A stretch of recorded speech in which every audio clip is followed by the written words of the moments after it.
दोस्तों नमस्कार, आप देख रहे हैं हेलो न्यूज वर्ल्ड। सोच बेहतर कल की। बीजेपी की बिल्कुल साफ योजना है और आज से नहीं है, 75 साल से योजना है। ये आरएसएस बीजेपी वालों को ना तो इस देश का संविधान कभी भी मंजूर था और ना ही हमारा तिरंगा झंडा इनको कभी कबूल था। आज मैं देख रहा हूं पिछले 5-7 साल से जब इन्हें गुंडागर्दी करनी होती है, अपनी गुंडागर्दी को ढकने के लिए आगे तिरंगा लेके यात्रा चलाते हैं। अरे तुम तो उस खानदान से आए हो, आरएसएस से।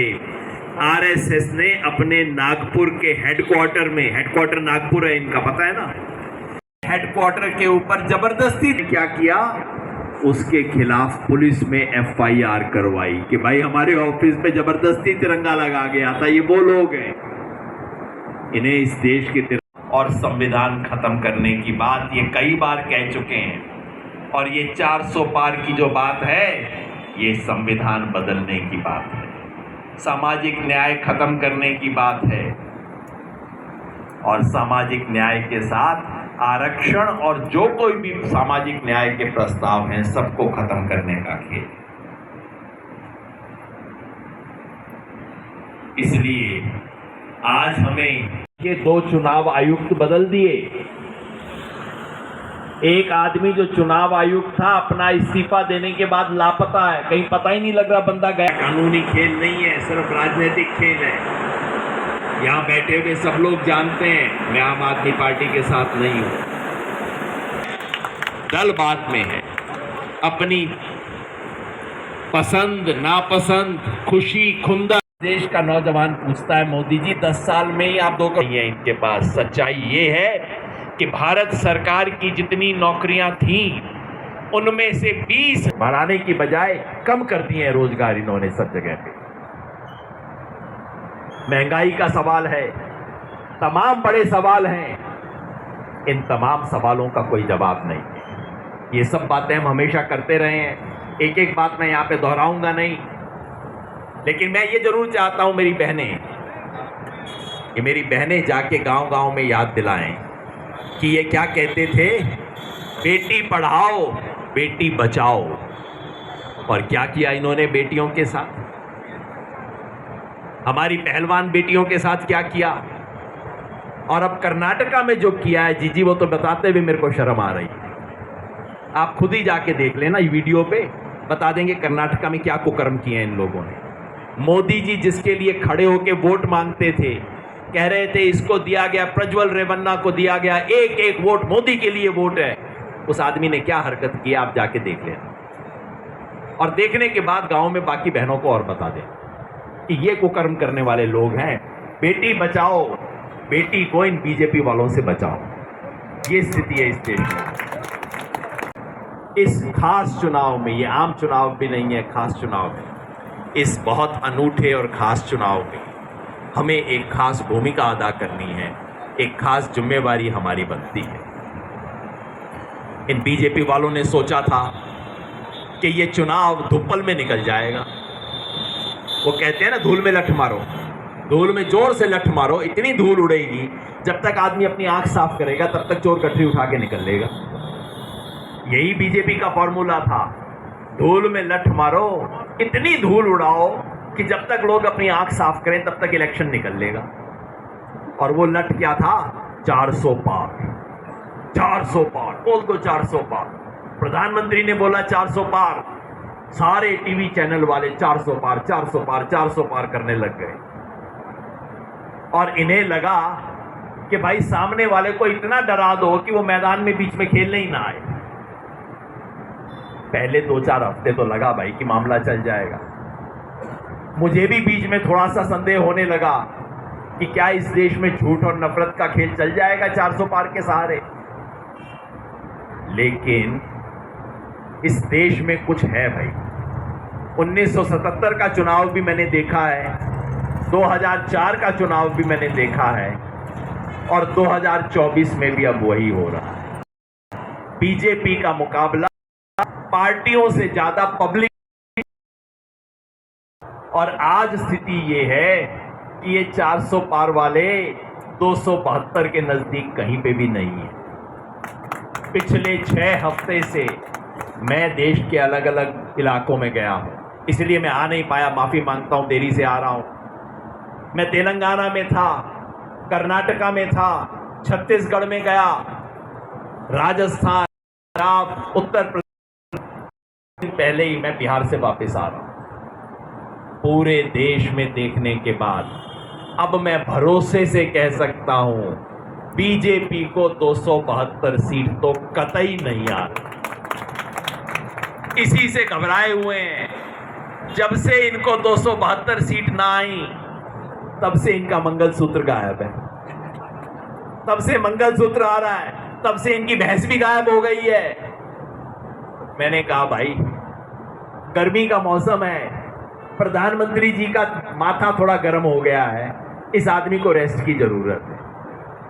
बीजेपी वाले कहते हैं 18 घंटे दिन में काम करता है, देखा किसी ने नहीं है। 18 घंटे 18 घंटे। किसी गांव में जाओ, पूछो भाई बीजेपी ने क्या किया, भाई वोट क्यों देगा। देखो जी, मोदी जी ने भारत की इज्जत पूरी दुनिया में बढ़ा दी है। मैं कहा भाई तू कहां गया था? नहीं जी, टीवी पे बता रहे थे। ये सारा खेल इनका जादुई है। जैसे स्टेज पे खड़ा होकर कोई जादूगर कहता है ना, ये मैंने ताश का पत्ता निकाला, ये मैंने छुरा निकाला, ये लड़की को गायब कर दिया, सारा खेल इनका हाथ की सफाई का है। ये इलाका फौजियों का इलाका है। इस इलाके में ये सवाल पूछा जाना चाहिए कि भाई पिछले 10 साल में चीन ने इस देश का 900 किलोमीटर एरिया पे कब्जा कैसे कर लिया। चीन वाले हमारे जमीन के ऊपर गांव बसा चुके हैं। इसमें हमारी फौज की कोई कमी नहीं है, हमारे फौज के पराक्रम की कोई कमी नहीं है, ऊपर की लीडरशिप के ऑर्डर की कमी है। इनकी हिम्मत नहीं है कि चीन का मुकाबला कर सकें, और दिखाते हैं 56 इंच। और वो क्यों? क्योंकि सच में इस देश की सेना को कमजोर करने का काम इन्होंने किया। ये अग्निवीर स्कीम याद है, जब स्कीम बनी थी तब हम लोग आए थे, बता रहे थे यहां पे कि झांसा ये दे रहे हैं कि भाई अहीर रेजिमेंट बनवाएंगे। मैंने कहा भाई इनकी रेजिमेंट तो बाद में बन लेगी, इनको कह दो जो आज भर्ती हो रही है वो बचा दो। मैंने कहा था कि आज इस इलाके में कम से कम हर साल 1,500 के करीब यहां से फौजी परमानेंट भर्ती होते थे।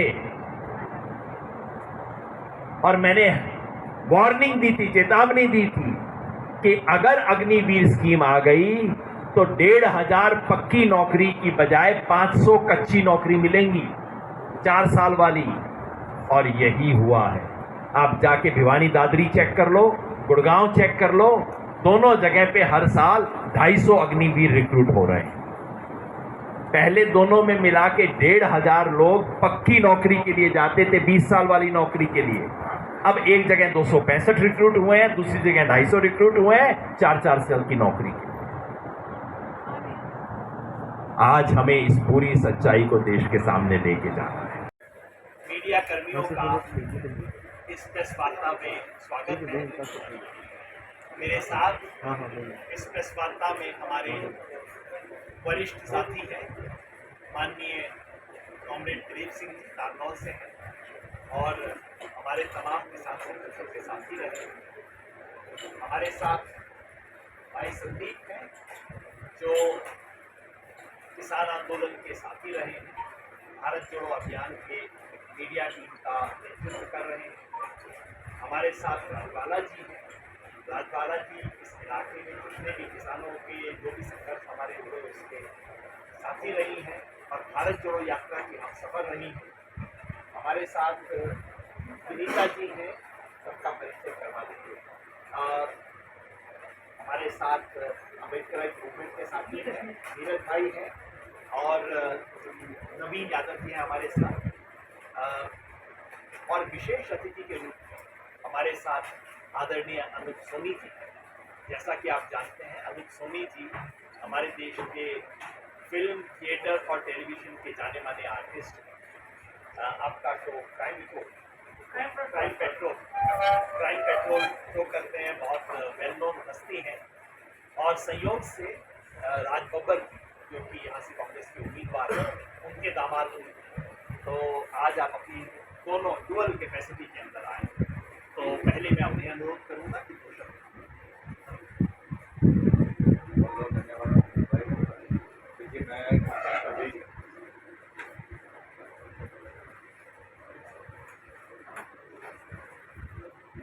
जी विकेंद्र भाई का बहुत बहुत धन्यवाद, आपने सबका बहुत बहुत धन्यवाद आपने मौका दिया।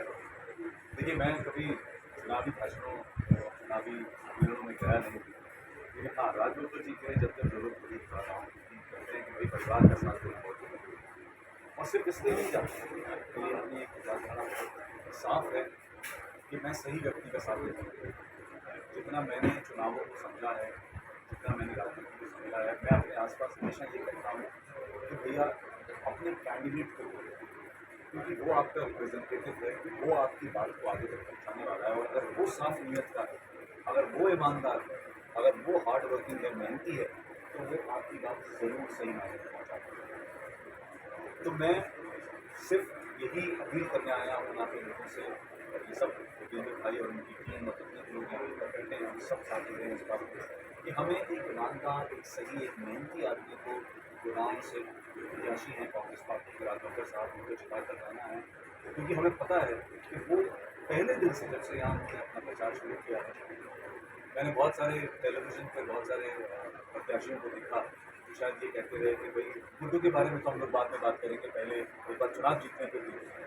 लेकिन राजगोपाल जी ने पहले दिन आते ही कहा कि पहले दिन मुझे यहाँ की समस्याओं को समझना है, मुझे जानना है। और ऐसा नहीं है कि उनके लिए वो समस्याएं नहीं थी, चाहे वो किसान आंदोलन हो या और रोज़मर्रा की लोगों की समस्याएं हों, वो हमेशा से उनसे जुड़े रहे।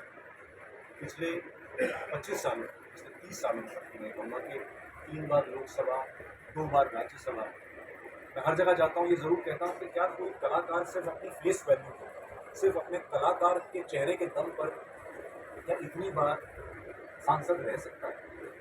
इतनी तो हमारे देश की जनता बेवकूफ़ नहीं है। उनके काम रहे हैं जहाँ जहाँ जिस संसदीय क्षेत्र में उन्होंने काम किया, आज भी लोग उन्हें याद करते हैं। ये अलग बात है कि आगरा से वो दोबारा चुनाव नहीं लड़ पाए, 2 बार वो लगातार चुनाव जीते, 10 साल तक वहाँ के सांसद रहे, लेकिन उसके बाद वो सीट रिजर्व कर दी गई, वो वहाँ से नहीं लड़ पाए। आज उन्हें गुड़गांव भेजा गया है एक आदेश के तौर पर कि आप यहाँ से लड़िए, और वो पूरी मेहनत के साथ यहाँ से लगे हुए हैं। और विकेंद्र भाई जैसे साथी जो हैं उनका साथ दे रहे हैं। तो मैं तो सिर्फ यही अपील करने आया हूँ कि एक ईमानदार मेहनती प्रत्याशी को जिता कर लाएँ, जो आपकी बात, सही बात उन तक पहुँचा पाए और यहाँ की समस्या को समाधान कर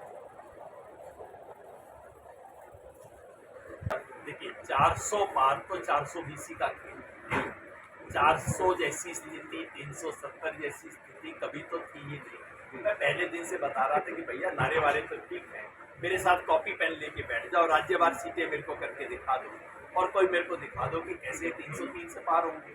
तो मैं पहले दिन से कह रहा था। मगर क्या था, बीजेपी के 2 एडवांटेज थे। एक एडवांटेज ये था कि सारा मीडिया के पत्रकारों को दोष नहीं देता भाई, सारा मीडिया हाउस 400 पार 400 पार 400 पार कर रहे थे। और मैं इतने लोगों को मिला हूँ पिछले 6 हफ्ते में जो कहते भाई साहब मैं तो बीजेपी को वोट करता ही ना दूँ, मगर आएगा तो मोदी। ये कह रहे हैं मैं भी बिल्कुल ना दूँ, लेकिन आएगा तो मोदी ही।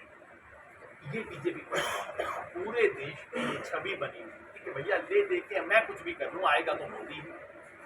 दूसरी दिक्कत है कि इंडिया कोएलिशन जितना जल्दी बनना चाहिए था उतना जल्दी बन नहीं रहा, सीट में देर हो रही थी।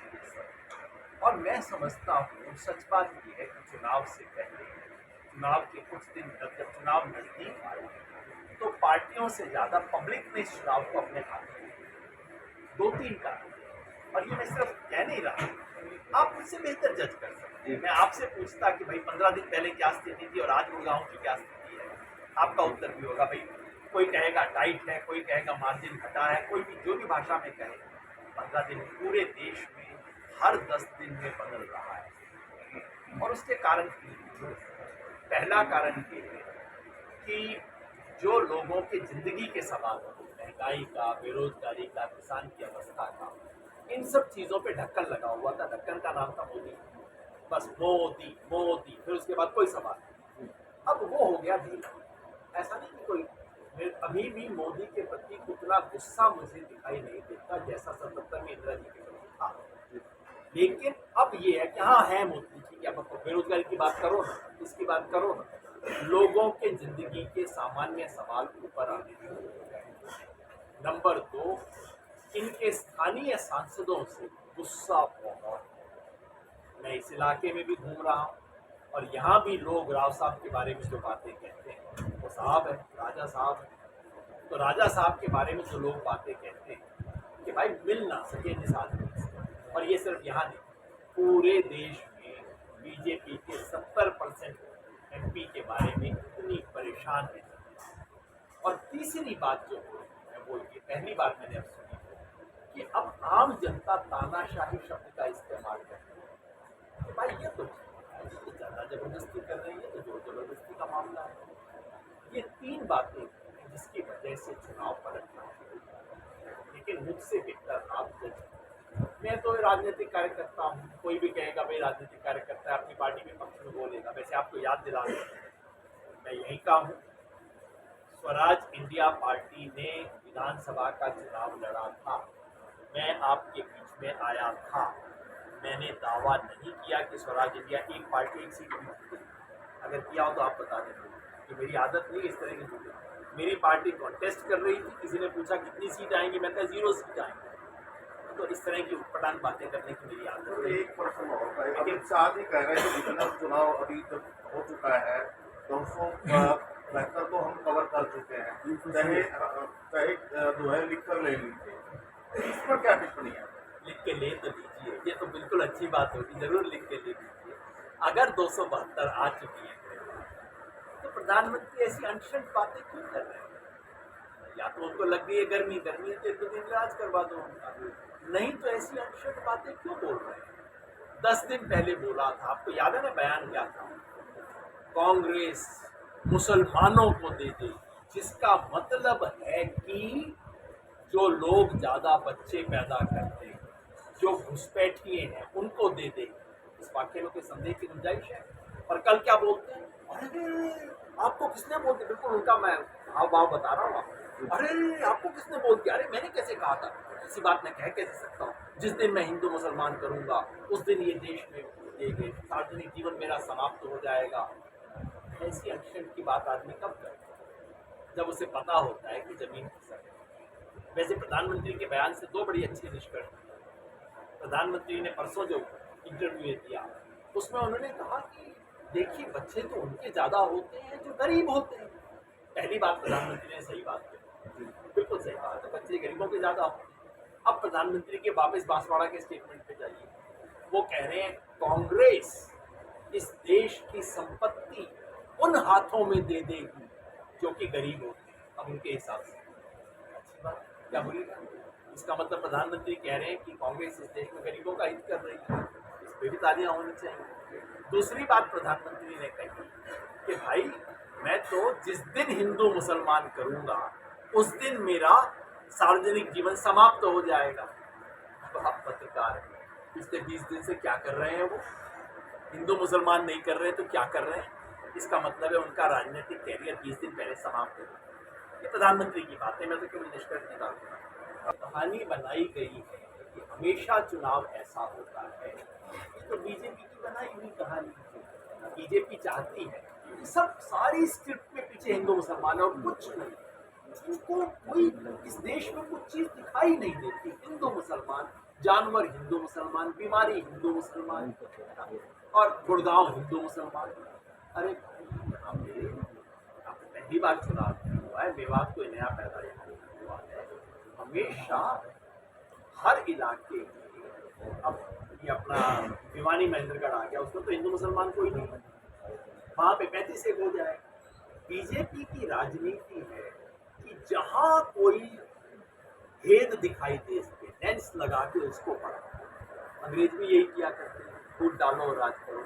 मेरा विश्वास है कि ये चुनाव जाति धर्म के आधार पर नहीं लड़ा जाएगा, और मेरी अपील है, प्रयास कि जाति धर्म से ऊपर होकर किसानी मेरा धर्म, किसान मेरी जात। और ये जाट की भी है, ये अहीर की भी है, और ये मेव भी है। तीनों का धर्म किसानी है, तीनों की जात किसान है, मैं तो ऐसा मानता हूं।